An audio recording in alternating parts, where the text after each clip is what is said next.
Our great ancestors were the Indians who established the Indus Valley civilization over 6,000 years ago. So, if you're Indian, your great Indian ancestors were what is called Hindu. The word Hindu was actually mispronounced from the word Indus by foreign invaders. The Indus Valley was the heart of Vedic culture, which lay beyond the territories of today's India. This was in a time that was before any man-founded religions, that is, Christianity at 2,000 years ago or Islam at 1,300 or 400 years ago. This means that back then, there was no religious divides or land divisions as there are today. The Indus Valley civilization was not the first of our long-standing history of Vedic civilization, but it forms the foundation for modern Western civilization. The Indus Valley civilization inspired modern Western trade, music, mathematics, architecture, astrology, spirituality, concepts of God, ideas of God consciousness and God realization, writing, maths, science, trade, geography, astronomy, astrology, music, medicine, architecture, town planning, and more.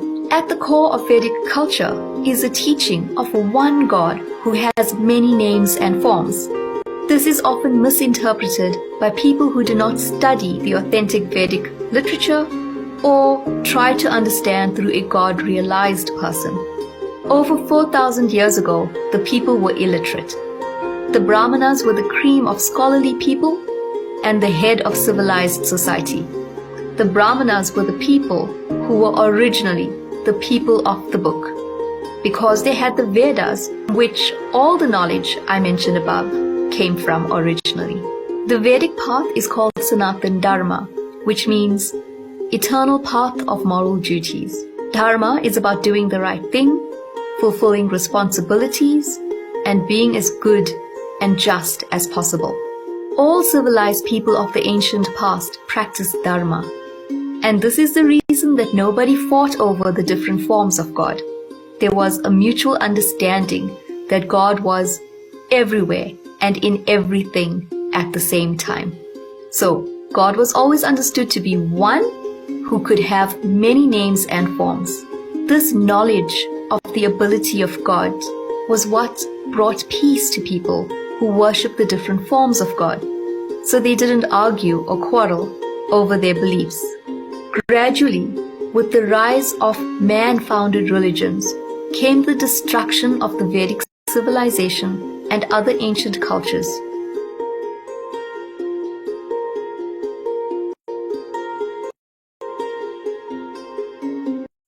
Temples were destroyed. People were brutally and forcefully converted or persecuted.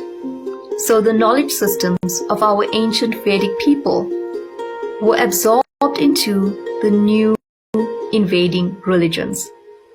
The knowledge from our ancient Vedic culture helped to shape the knowledge and advancement of these new religions as well as civilization today. After Abrahamic religions tore apart humanity and created great divides and quarrel and unrest, the Sikh religion was founded to try to unite Islam as well as Hinduism. So those people who follow the Sikh religion follow a combination of Islamic beliefs as well as Vedic beliefs. By the time the colonizers left the Asian continent, India was all that was left of Vedic lands.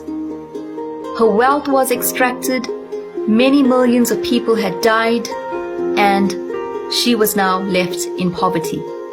Millions of people had died, either from brutality from forced conversions, massacres, rape, persecutions, and even starvation. Without an alternative, many Vedic people had to convert to Christianity or Islam because of how miserable their lives had become. Till today, very few people talk about these historical facts. This is likely so because A, the descendants of those who had converted were never taught their pre-religious history. B, the same descendants were taught to hate the mother of civilization instead. C, those of us who slipped through the cracks, non-converted, had lost a sense of our original identity. D. Through indoctrination, people were forbidden to look beyond these religions and its teachings to actually find out the real truth. E. The colonizers made sure that we learned their history instead of our own history, and that we learned their language instead of our own language.